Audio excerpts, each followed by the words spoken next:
everyone. Good afternoon. Thank you so much for joining us today. My name is Tracy Rosenthal, and I'm the Associate Director of the Bernstein Center for Leadership and Ethics at Columbia Business School.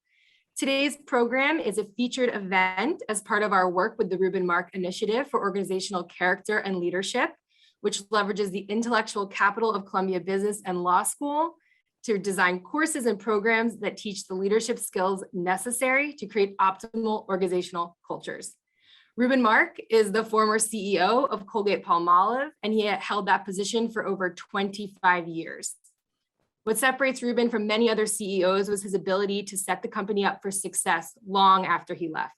And we're lucky to have him here in the audience today. So on behalf of the initiative, I'm excited to welcome you to today's author talk with Adam Bryant. He will dive into his most recent book, The CEO Test, Master the Challenges That Make or Break All Leaders. And this text serves as a leadership playbook where Adam will discuss several key takeaways for professionals at all levels who want to succeed as effective organizational leaders. Before I introduce Adam, a little bit of housekeeping. You are all joining us for our very first hybrid event, which is exciting. As this is our first time presenting in this format, we ask that you bear with us for any bumps along the way. 20 minutes into the event, Adam will open it up to audience Q&A. And if you are joining us via Zoom, feel free to put your questions in the chat or use your raise hand function. Adam will call on you to unmute. If you are joining us from the classroom today, please raise your hand. My colleague Shirley, who's in the classroom with you, will alert us that there is a question, and Adam will prompt you and you can ask away. So on to the main event. It is my pleasure to introduce Adam. His list of accolades is long, but I'll keep it really brief. In addition to being a 3-time author, Adam Bryant is managing director at the ExCo Group, a senior leadership development and executive mentoring firm. And he serves as our senior advisor to the Reuben Mark Initiative. And prior to joining the ExCo Group, Adam worked as a journalist for 30 years, spending 18 as a reporter for the New York Times, where he interviewed more than 500 CEOs for Corner Office, a series on leadership that he created in 2009. Adam, thank you so much for being with us today, and I will pass it off to you. Great. Thanks so much, Tracy. Great to be spending time with you today. Hope to cover a lot of ground in a short time. So with that, let me call up my deck here. Trust you can see all that. Thank you for the thumbs up, Tracy. So I want to give you highlights from the first chapter of the book, my most recent book that was published in March by Harvard Business Review Press. Called The CEO Test. Just a little bit more about my background. I spent 15 years as a reporter, 15 years as an editor at various publications, mostly at the New York Times. But back in 2009, I started this side project called Corner Office, and it was based on a very simple what if, which is, what if I sat down with CEOs and never asked them a single question about their companies? And instead just ask them about sort of timeless leadership lessons they've learned and how they think about culture and talent and hiring and all these sort of more timeless themes. And, did the Corner Office feature for a decade, interviewed 525 CEOs, and some, I never set out to write books, but you get that kind of size of a qualitative database, and some interesting patterns start emerging. So that's kind of what led to the 3 books. Since leaving the Times in 2017, I've started 4 interview series on LinkedIn where I'm still exploring these sort of more timeless themes of leadership, art of leading with CEOs. We've got a series going with chief human resource officers, with board directors.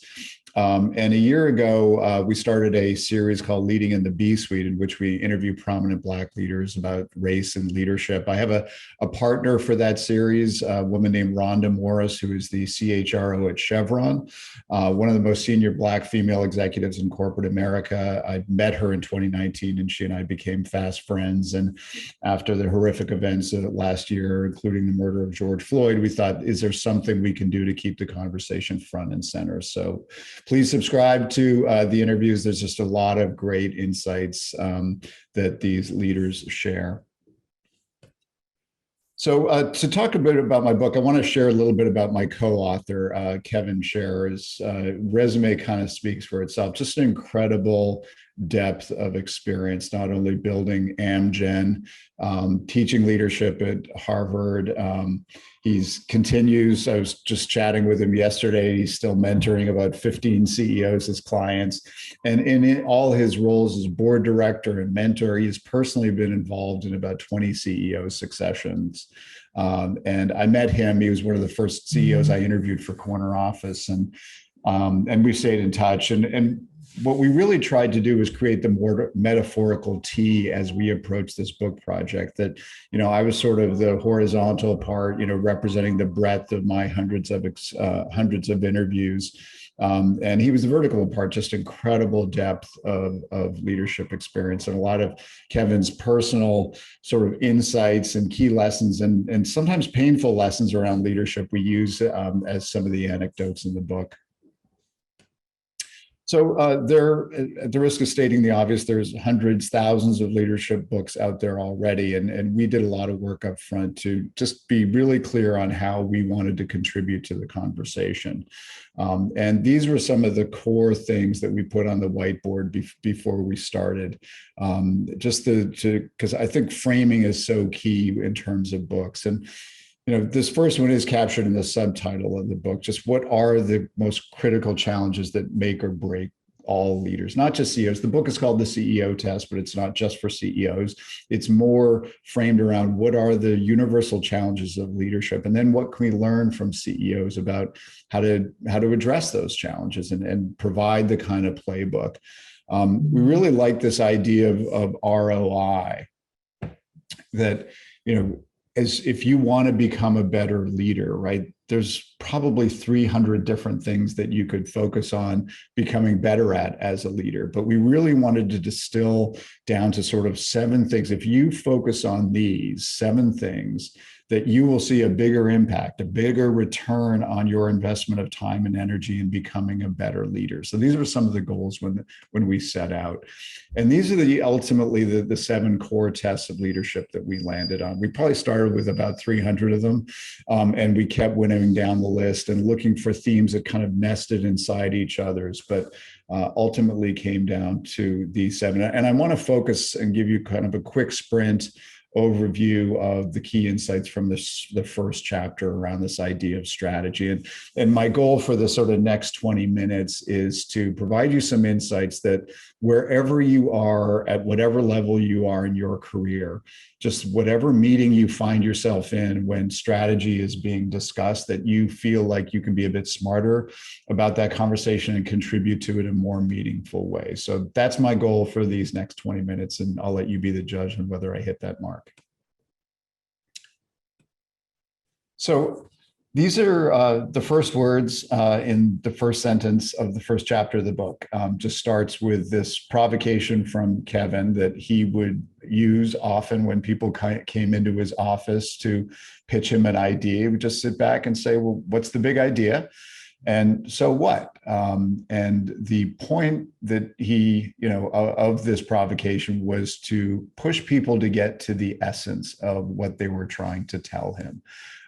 Which really gets to this idea of simplifying complexity, right? And I think about all the, more than 700 leaders I've interviewed from all walks of life, from all kinds of background. And, you ask the question, what is it about them that explains why they got to that top job? I think there's several reasons, but I think one of them is they all share this incredibly important skill of being able to simplify complexity, just to take what's going on in the company, the industry at large, the macro forces in the world, and come up with a clear and simple framework that they can share with employees around the strategy.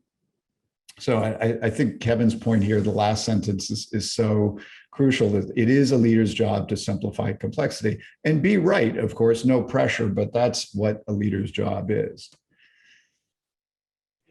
And this notion of making it sort of clear so that everybody on the front lines can really understand it. I mean, that is a key component of simplifying complexity, to be able to communicate so everybody gets it and that they understand how the work they are doing on the front lines contributes to that overall strategy. I'd probably guess my favorite part of this quote is the cows, chickens, and taters approach. Just this, it's an important reminder, like, use everyday language. I mean, sometimes there's this bias in business to reach for that $20 word to make things sound fancier than they are, but it's just an important reminder to keep it simple.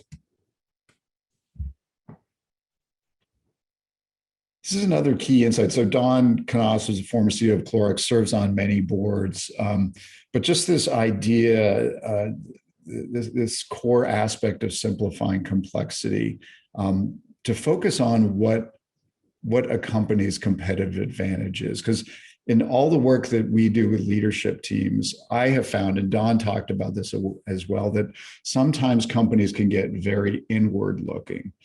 And it's always important to frame any question around strategy in the context of the broader competitive dynamic. And in our interview with Don, he used this great phrase. He talked about a company's right to win. And the idea there is that your competitive advantage should be so clear that not only should you beat your competitors, but it almost gives you a right to beating your competitors. So again, I think that's just an important framework to put on any strategy discussion. The skill of simplifying complexity, Bob Iger is a pretty great practitioner of the art if you've followed his career. But I think the core insight here is that it really, a clear strategy can have a pretty profound impact on culture. Because when people understand how they're contributing to the strategy, and pretty much everybody wants to help the team win, right? So if there's a clear strategy, they understand how they're helping row the boat. That actually does a lot for morale. There is this phrase that's often used about how culture eats strategy for breakfast, right? It's often attributed to Peter Drucker, even though there's no sign that he ever said that. And I sometimes think it gets misinterpreted as well. But the point for me, the longer I spend inside big companies, the more I think that phrase is a little off the mark, at least the way it's interpreted, in the sense that I think strategy often drives culture. Like a clearly defined strategy does a tremendous amount for culture and morale.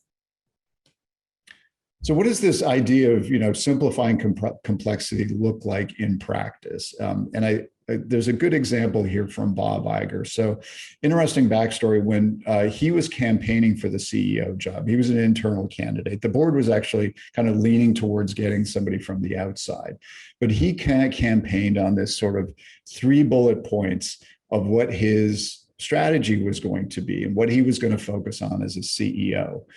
And what's interesting is that over his entire career, as he has built Disney, he has never wavered from these 3 things. In fact, I don't know if it still is, but last time I checked, they were the second sentence of his bio on the corporate website.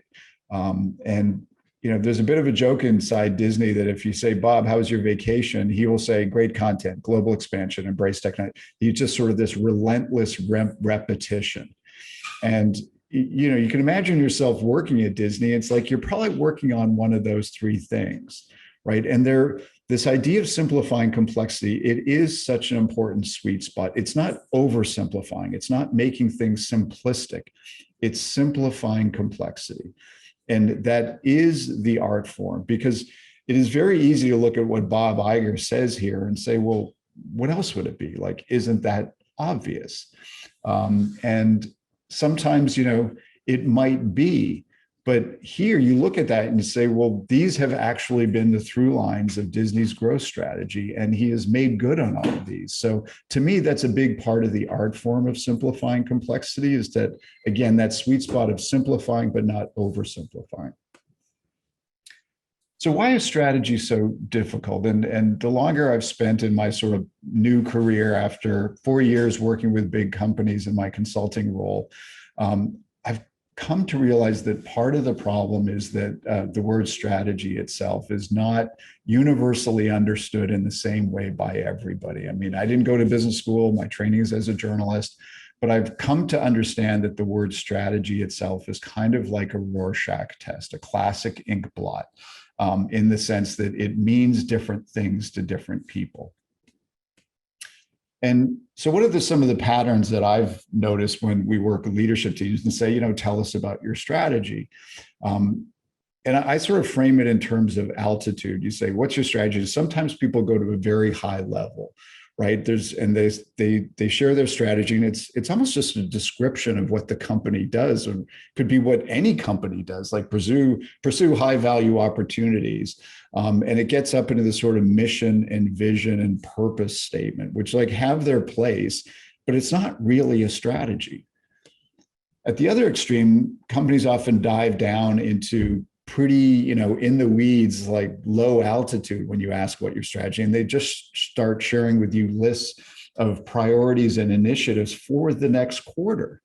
And sometimes those lists are very long. My partner, Harry, once worked with a leadership team, and he asked them about their strategy, and the team handed him a list of 182 priorities, which I think we can all agree is a bit too long. So again, focusing on this sort of altitude metaphor, what I've come to understand is that there is a missing layer here. It's the middle layer, and for lack of a better term, we call it a simple plan. So I want to talk to you a little bit about sort of how to develop a simple plan, and using a framework that I heard about from one of the CEOs I interviewed. I first want to acknowledge there's a lot of strategy frameworks out there, and they all have value, of course. We've heard a lot about KPIs and OKRs. V2MOM comes from Mark Benioff at Salesforce. It works for them. But I'm going to show you a slightly different framework. And I want to start, before I get into the details of that, just to really underscore how much time it takes to develop a simple plan. I mean, Tracy has, before she joined Gridiron, was doing a lot of turnarounds. And she just noticed over time, I think that's important insight. You have to give yourself time to figure out the right levers to pull.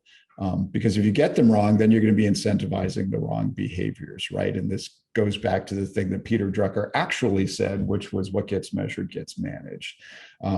So the credit for the framework that I'm going to share with you fully goes to Dinesh Paliwal, who ran and built Harman International for many years. And again, he underscores the point just how much time it takes. Because sometimes we'll work through this exercise with leadership teams, and people will come up to me at the break and say, "We're done." And I would say to them, "You're not done. This is going to take a lot of time." So in all his work with his board, whenever there was a strategy, maybe in one of the divisions or for the company overall, Dinesh always pressed to be able to get it down on one page. And the 4-part framework that he developed was this. The first part, just this idea of being kind of a summary statement of what you are trying to achieve. Then the question is like, well, how are you going to do that? So what are the 3 or 4 main things you're going to do to achieve that goal? The third part is acknowledging kind of the reality check, right? Like, what are the obstacles or headwinds that you have to overcome to do that? And finally, how are you going to measure progress? What is going to be the scoreboard? It doesn't always have to be quantitative. It could be qualitative in reaching a specific goal, not just something that can be easily measured. So those are the 4 parts. I want to share with you a case study that's pretty close to home for me, having worked at the New York Times for 18 years, of a simple plan in action. So just for context, and the reason the New York Times is such a great case study, it's because it's very easy to understand, right? You don't need to understand, software technology or something. But for more than its 100 years, the New York Times was a newspaper-based, print-based organization, right? They got most of its revenue from full page ads in the print paper that was, this thick on a Sunday. And over time, as things shifted to digital, where ad rates were lower, et cetera, that the business model started falling apart. And you can see what was happening to the stock price over many years. So they brought in Mark Thompson, who was the director of the BBC, to be the new CEO. And they worked out a new strategy that was written up in this document, and is public. It is available, called Our Path Forward, published it in 2015. And when I read this, especially in hindsight with Dinesh's framework, I said, boy, here it is. Like, here's an example of that simple plan framework in action. So remember, the first part is like a concrete summary statement of what you are trying to achieve. And I think it's hard to beat this, right, as an example of that, because look how much is packed into that one sentence. There's a specificity about what you are trying to achieve, but also with a rationale, a sense of why that's important. So that was the first part. Then the question again becomes, well, how are you going to do that? If that's your goal, how are you going to get there? And if you read the document, like here are some of the different pillars, the different levers that we're going to pull to achieve that. And you can imagine, a single person being put in charge of a team to drive this growth. And maybe they have their own simple plan, right? But again, this starts answering with a fair amount of specificity. Well, how are you going to do that? So now the third part is, well, what are the headwinds? Like, what are the challenges that we face? Those were not in this document, but they were in a document that was published the previous year. So quick backstory on this, Mark Thompson asked the newsroom to study innovation and basically make the newsroom a partner in coming up with kind of a longer term strategy plan. The current publisher of the Times, A.G. Sulzberger, was named to lead the committee. I had worked with AG for many years, so he asked me to be a part of this committee. And just point of color, he was one of those times in your life where he pulled together a team of 12 people, and I looked around in the room and I said, how did I become the oldest person in the room? I used to be the youngest person in the room, but it does happen inevitably. So we spent 9 months working on this report, interviewing hundreds of people inside and outside the company to really capture, like, we can acknowledge what the Times strengths are, but what are the challenges? And these are some of the core findings that we shared in the 100-page report. And a lot of these are the kinds of problems that you see in any big legacy company, right? The silo culture, the sort of outdated focus on the old business model. And at the time, all BuzzFeeds and Huffington Post, when they first started up, they were kind of dismissed. But then when their traffic numbers kept growing, the Times was sort of saying, like, okay, maybe we need to study them a little more closely. So what was interesting about this report is that it was meant for an internal audience of about 10 people. And 2 days after we submitted it to the leaders of the organization, it was leaked to BuzzFeed and shared with the entire world. So that was, you can imagine, a bit of a deep breath moment for us all, because again, there was a lot of very blunt language in there about the challenges that the Times faced, and we were concerned about fallout in terms of brand and reputation and how Wall Street would see it. Turned out to be the best thing that could have happened, because it created this kind of like a level set, right? Everybody within the organization could say, thank you. Now we can all have a shared understanding of what our challenges are, and now sort of build from that. So again, this is an example of that third part of just let's acknowledge the challenges that we face. And the final part is like, okay, so how are you going to measure that? What's your scoreboard? So remember the timing, 2015, Mark Thompson put a marker up. By 2020, we are going to double our digital revenues. Now, that was a big goal. That was a stretch goal at the time. There's a lot of people on Wall Street going, wow, do you think you can make that? So punchline, the Times has blown through that milestone and then some, and this is what the stock has done since he took over. And he's passed the baton now to Meredith Kopit-Levien, who's taking the Times to sort of next stage of growth. But to me, it's, again, a very clear, simple, focused case study of the simple plan in action.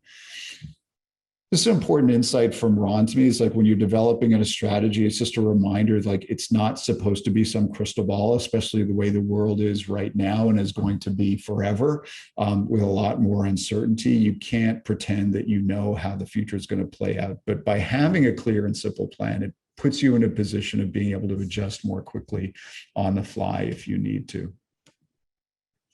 So I want to share a few insights about what good looks like, and because we have shared this tool with a lot of the leadership teams we work with, and I've seen patterns just in that work in terms of sort of do's and don'ts and watch out. So just going to run through a few of those before we get to Q&A. Just this idea of outcomes versus priorities. I think if I had a magic wand, I would get rid of the word priorities from organizations, because the problem with the word priority is that it's kind of amorphous. It's kind of vague. It can have that feeling of like something that's always a priority. I started noticing this when we would ask leadership teams for their strategies, for their priorities. And I started noticing this pattern that a lot of bullet points on those lists, they started with the same two words, and those two words were continue to. I started asking myself, if you're going to continue to do something, that probably means you've always done it and you're always going to do it. So is that really a priority? I mean, as a human being, I need to continue to eat, sleep, and breathe, but I wouldn't really call those my priorities, right? And I think by shifting the conversation to focus more on outcomes, what are we trying to achieve? 12 months from now, what are the three things we need to have done for us to call this a good year? That is a very different discussion than what are our priorities. Because the other phenomenon that I've noticed is those lists of priorities can start getting pretty long. And some of them become just sort of a shout out to each department that's represented in the leadership team. You know, there's continue to hire and retain world-class talent. Okay, so HR is taken care of. Well, what about marketing? It's like, well, continue to, develop world-class marketing. And so it just becomes this document where partly to make everybody feel good rather than saying, what do we need to accomplish? What are the three things we need to accomplish as a team to drive success? This idea of editing ruthlessly. I always tell leadership teams, you have to give yourself permission to each other to be devil's advocate and to always be pushing yourself to make the list as short as possible, because that takes a lot of discipline. And just this idea of like, you should hit that sweet spot of a stretch goal that's achievable. Maybe there is that deep breath, like you think we can do that. You don't want to make it such a stretch goal that it's actually demotivating. But the idea is like, it should, just like with the New York Times, it's like doubling digital revenue. Do you think we can do that? This is a key insight, which I learned many years of editing and working with reporters. And also I'm finding this true in my new role working with companies. There's this phenomenon that I call expertitis, which is that people who have grown up in an industry or grown up inside a particular company, they become experts and sometimes forget what somebody hitting the information cold is going to be thinking or experiencing. Because with all the work that we do with leaders, we always tell them that there's probably a gap, and it might be a big gap between how clear it is in your head and how clear it is in everybody else's head. There's just that gap. And what drives that is expertise. Like, of course, it's obvious what the strategy is. It's obvious to me as a CEO, and you have to stop yourself and say, wait a minute, it's probably not as clear as it is to everybody else. So just there is this phenomenon, and you really have to make sure that gap is closed. So I always tell people, once you've done all the work to develop your simple plan, you're sort of half done, right? And the second part of the challenge is to then communicate the strategy. And if there's an important leadership lesson that I've heard over and over from all the CEOs I've interviewed, it's this one, this idea when you first start moving up these big roles, you ask yourself, why do I need to say this again? I just said it like 3 weeks ago. And the answer is you have to keep repeating it. You have to say something 7 times, 7 different ways to make sure people hear it once. I heard this insight that, you as a leader, you can never leave a void of communication, because if you do, then people are going to fill it with their own narratives, their own scenarios, their own politics and rumors.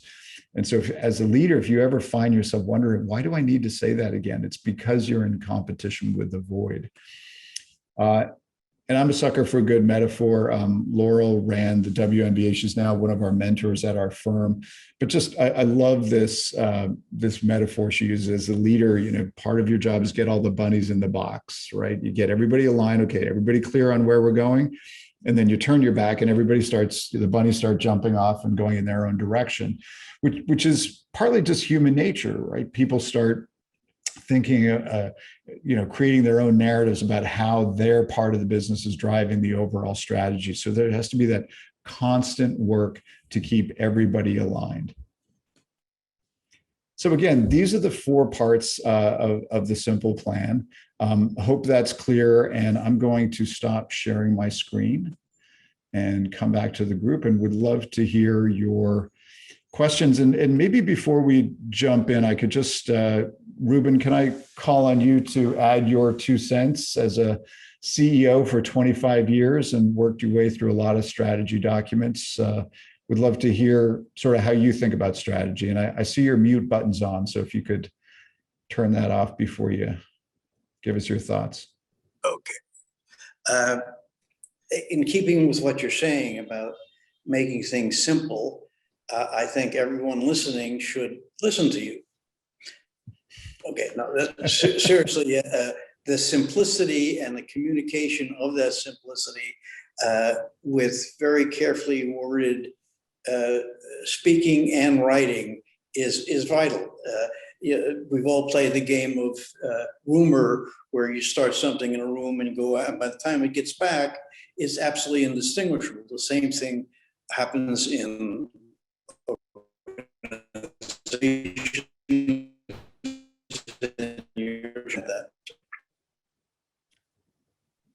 You broke up with the last part. Could you repeat the last 10 seconds of what you said, Reuben? Sorry. You said broken telephone line, the message comes back.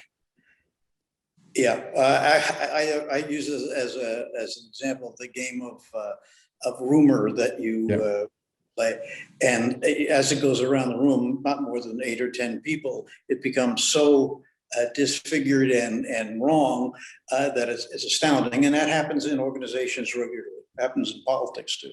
Yep, that's great. Thank you. Questions from the group. I'm going to assume you're not shy.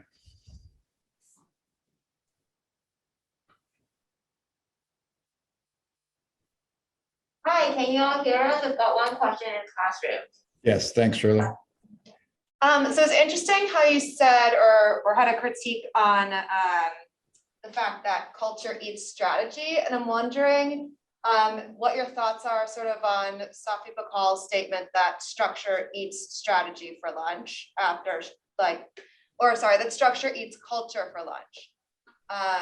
Basically asserting that the way that you build the company and structure your teams will actually supersede any intentional culture or strategy along the way. It's interesting. The way I think about it is that if you did sort of a workflow chart, I think sometimes that's where companies run into trouble. And if I was to sort of sketch out the workflow of building a company on a whiteboard, to me, everything starts with strategy. Like that is the cornerstone of the foundation and should drive everything else. Like, what are we trying to accomplish? And then that leads to the next part. Well, if that's what we are trying to do, then what's the optimal structure for achieving that goal? And that's when you start filling out like the org design. And I think that's when you start saying, okay, well, who, right? And I think there's some pretty good dinner party debates to be had about whether that's right. I mean, if Jim Collins, who I know pretty well, were on this call, and he's pretty famous for like, get the right people on the bus, right? And so he's sort of saying like, start with the right people and then figure it out. And of course, that's not wrong. I mean, I'm not going to argue with Jim Collins, but I find that you have to start with that clarity on what you are trying to achieve, because I think it is a challenge. I have to say. I mean, I've looked at a lot of strategy documents, and if I'm being very honest, they actually don't feel like strategy documents. They run into those problems that I described, which is they go to that high altitude, and they really just describing what the company does rather than what they're trying to achieve. So that would be my workflow.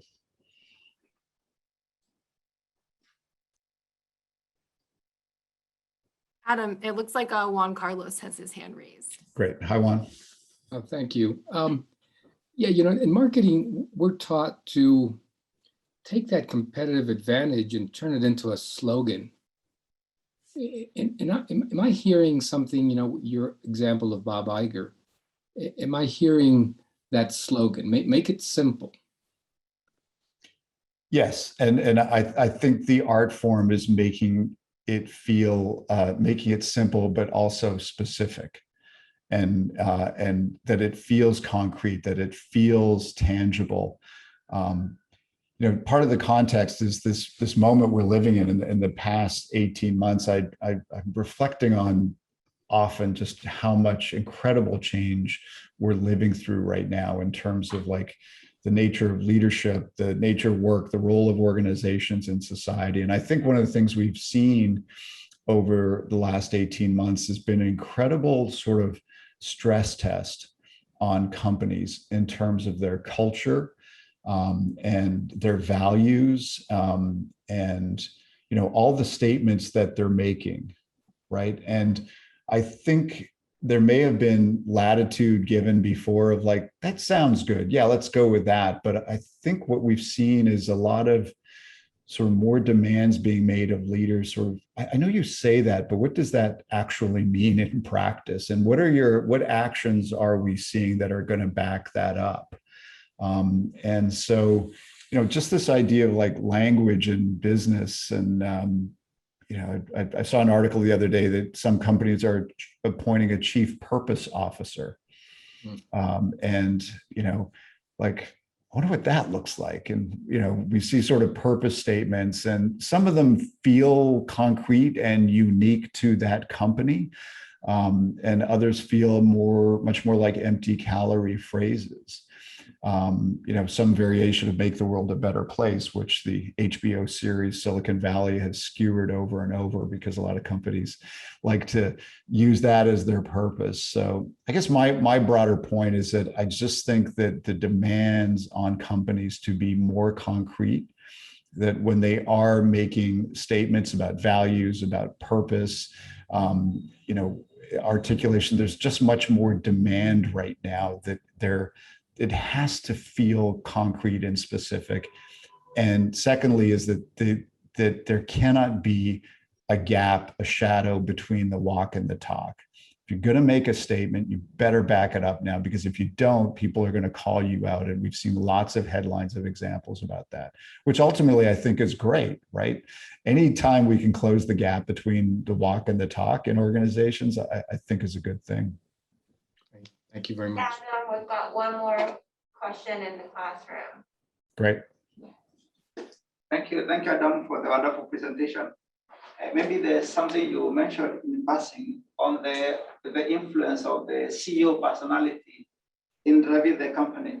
Because recently we have seen some maybe what I would call superstar CEOs who are all over Twitter or social media communicating the strategy of their companies.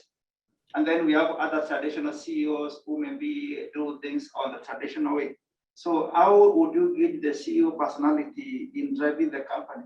And which of the CEO leadership style maybe would you recommend from your research on which is appropriate like for a startup company to drive itself? Thank you. I think I caught all of that, so I'll take a stab at it. I have interviewed so many different kinds of CEOs. I think the CEO population reflects a broader population just in terms of introverts and extroverts. I'm a card-carrying member of the introvert community myself. And I think it starts with you have to be honest with yourself and true to yourself in terms of who you are.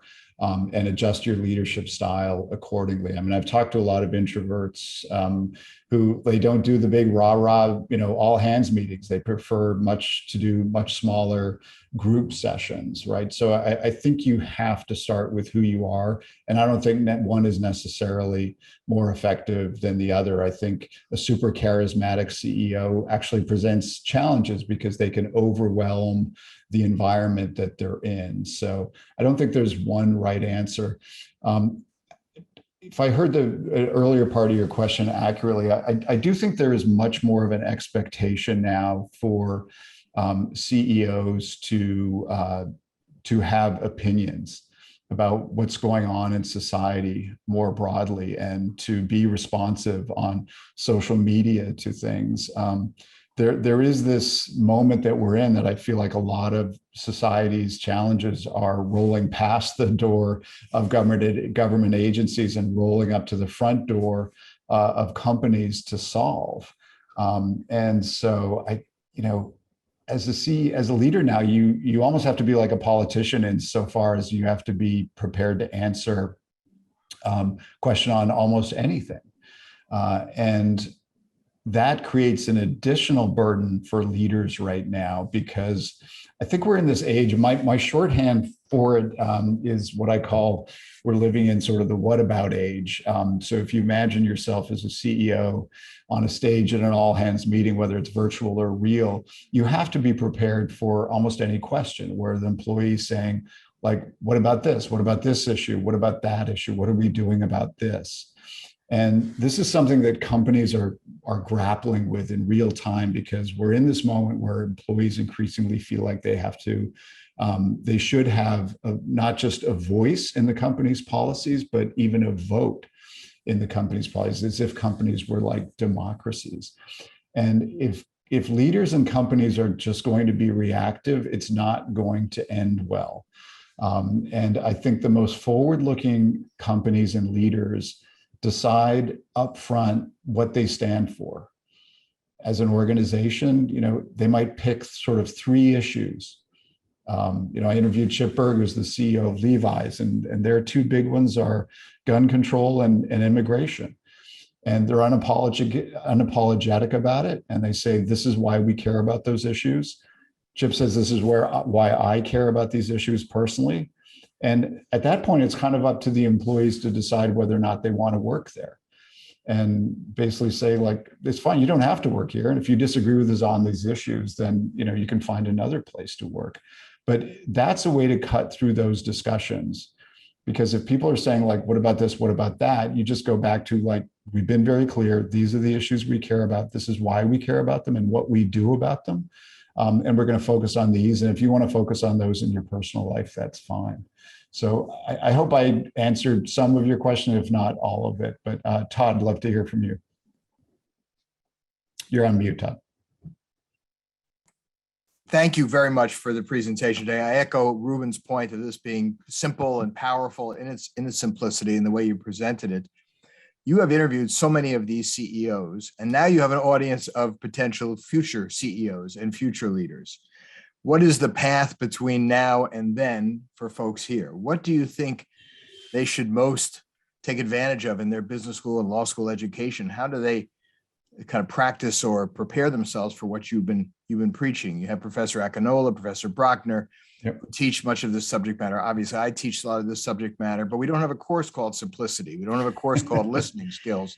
Right. But where do you advise the investment of our students in the kind of training that they'll need to get to the point that you're talking about? Yeah, and I would think simplifying complexity, it is a muscle you can build.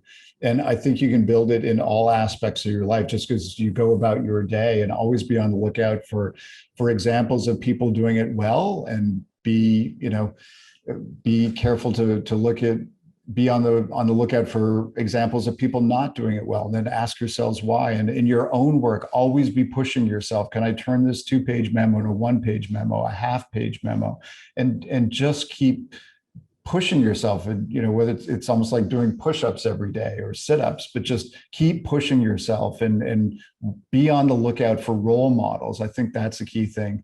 And maybe this is a discussion for another day, but the other thing I would say is just the skill of listening. I think it's the superpower of leadership. I think it's incredibly underrated. And if you are a good listener in all aspects of your life, not just in business, I think it's really going to set you apart, and you're going to learn a lot more because you're going to have your ears open all the time.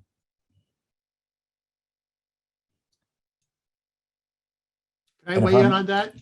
Adam, just to build on that point, we actually did a study at Columbia, Dan Ames and I, a PhD student, where there's, as students know, there's a 360 exercise that they go through. And one of the dimensions we measured was listening skills, how people were perceived, what the extent to which they were perceived as good listeners. And we found in the context of that survey that people who were rated as good listeners were also perceived as more influential, which was, kind of interesting, because when we think about what makes people influential, you tend to think about kind of the expressive parts, having great charisma, being able to command the room. And we found that to be true. I mean, but over and above, controlling for the expressive aspects of of communication. We found that what we would call the more receptive or the listening skills were strongly predictive of being an influential person, in part because you get information when you're a good listener, and in part because people feel listened to. When you're a good listener, and over and above any information you get, you build the relationship with them that ends up contributing to your influence power. Yeah, completely agree, Joel. It's a great point. And the older I get, the more, I think of that expression, like a lot of conversations are just serial monologues, right? Where it's just sort of one person talking while the other person is saying, I can't wait till you stop talking because I want to tell you what I want to say. So listen, we do run an on-time airline here. So I want to say thank you for joining us. I hope these insights were helpful. Again, the overarching goal was to provide some insights so that you can feel smarter and contribute more to any strategy discussion you ever face in your career. So best luck to you all. Again, thanks for joining us. Thanks to Reuben Mark and the entire Columbia team. Thanks to Tracy for organizing this. Really appreciate it.